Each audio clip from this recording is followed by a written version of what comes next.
वर्ष से चल रहा है। आज बलराम जी को जब पता लगा तब भगवान कृष्ण बतलाते हैं कि यह कैसे और कब और क्यों हुआ।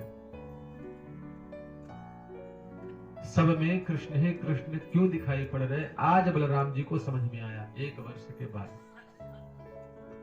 उधर ब्रह्मा जी महाराज जब ग्वाल वालों और बछड़े बछड़ियों को लेकर के भगवान के पास आते हैं तो भगवान ने सब अपनी माया समेट ली, क्योंकि अब असली वाले आ गए तो नकली वालों की जरूरत ही नहीं, तो पुनः सबको अपने में सम्मिलित कर लिया। ब्रह्मा जी क्षमा याचना करने आते हैं तो भगवान उनकी तरफ देखते ही नहीं, रुष्ट हैं प्रभु उनसे। बड़े सुंदर ब्रह्मा जी ने स्तुति की, किंतु भगवान कोई जवाब नहीं दे रहे। नौमीढ्यते भ्रवपुषे तडिदंबराय गुंजावतंस परिपिच्छल सन्मुखाय वन्यस्त्रजे कवलवेत्र विषाण वेणु लक्ष्मश्रिये मृदुपदे पशुपांगजाय। हे प्रभु, जब से आपका इस धराधाम पर जन्म हुआ तो सारी धरा आनंदित हो गई। सारी पृथ्वी में एक अलग ही सुगंध फैलती है। भगवान स्तुति कर रहे भगवान की, और भगवान पीछे देख ही नहीं रहे, बात ही नहीं कर रहे, मुड़ करके भी नहीं देख रहे कि कौन है, मानो कोई है ही नहीं, ऐसा व्यवहार कर रहे। और ब्रह्मा जी सुंदर स्तुति कर रहे प्रभु की। भगवान, आपके आने से यहाँ के लता पत्ते वृक्ष भालू बंदर गोप गोपी ग्वाल बछड़े गायें बछड़ियां यमुना जी सारी पृथ्वी आनंदित है। ऐसे आपको भूतपति स्वामी, आपको मैं नमस्कार करता हूं। भगवान कुछ बात नहीं कर रहे। 1 2 नहीं 40 श्लोकों से स्तुति की ब्रह्मा जी ने, किंतु भगवान फिर भी कोई उत्तर नहीं दे रहे। 40 श्लोकों से कैसे स्तुति की? ब्रह्मा जी के 4 मुख, 10 श्लोक बोले तो 40 अपने आप हो गए, चारों से बोल दिए तो 40 हो गए। भगवान ने जब कोई उत्तर नहीं दिया, ब्रह्मा जी ने सोचा, क्योंकि कभी कभी ऐसा होता है कि हम जिससे बात नहीं करना चाहते और अगर वो हमारे किसी प्रेमी की बात उठा दे तो शायद हम उससे बात करने लग जाते हैं।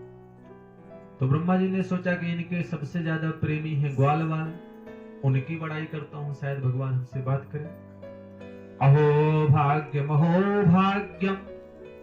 नंद गोप ब्रजौकशाम यन मित्रम परमानंदम पूर्णम ब्रह्म सनातनम।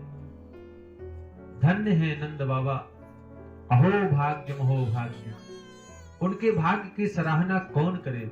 आश्चर्य है, कितने सौभाग्यशाली हैं नंद बाबा, कितने सौभाग्यशाली हैं यशोदा मैया, कितने सौभाग्यशाली हैं यहाँ के गोपिकाएं, ग्वालवाल, गोप, गैया, बछड़ा, बछड़ियां। प्रभु, जो आपके नित्य उन सबको दर्शन, सानिध्य, कृपा, आशीर्वाद प्राप्त होता है, वह सब धन्य है। भगवान ने फिर भी कोई बात नहीं की। अब ब्रह्मा जी की हिम्मत नहीं पड़ी ज्यादा बात करने की, तो जल्दी जल्दी भगवान की 3 परिक्रमा की और ब्रह्मलोक चले गए। जबकि नारायण की 4 परिक्रमा की जाती है। किस देवता की कितनी परिक्रमा करनी चाहिए इसके बारे में भी शास्त्रों ने बतलाया। एकः चंद्या रवे सप्त तिस्रः कुर्यात् विनायके हरिः चतस्र कर्तव्य अद्य शिवस्यार्ध परिक्रमा, भगवती की, दुर्गा की अथवा किसी भी देवी की कितनी परिक्रमा करनी चाहिए? एकः चंड्या। भगवान सूर्य की 7 परिक्रमा करनी चाहिए। भगवान गणेश की 3 परिक्रमा करनी चाहिए। भगवान नारायण की 4 परिक्रमा करनी चाहिए और भगवान शंकर की आधी परिक्रमा करनी चाहिए, शिवस्यार्ध परिक्रमा। अब आप सोचो भाई 5 लोगों का तो नाम ले लिया, अब हनुमान जी की कितनी परिक्रमा करनी चाहिए? तो जो जिसका अवतार हो, वैसे तो हनुमान जी रुद्र के अवतार हैं, शिव के अवतार हैं, किंतु परम राम भक्त हैं, इसलिए आप हनुमान जी की भी 4 परिक्रमा कर सकते हो। भगवान शिव के जो और अवतार हैं, भैरव इत्यादि, आधी परिक्रमा करो। माताओं के जितने भी अवतार हैं, 1 परिक्रमा करो। गणेश जी की 3 बता ही दी गई, सूर्य भगवान की 7 बतला दी। नारायण के जितने अवतार हैं, विष्णु हो, राम हो, कृष्ण हो, इनकी 4 परिक्रमा करो।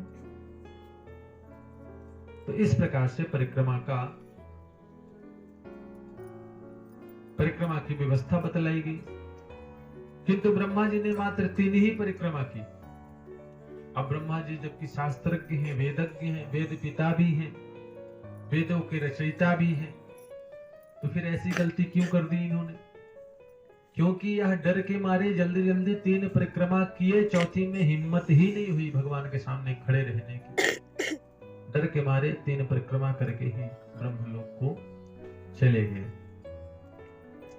अब एक दिन की बात, अब देखिए इस बात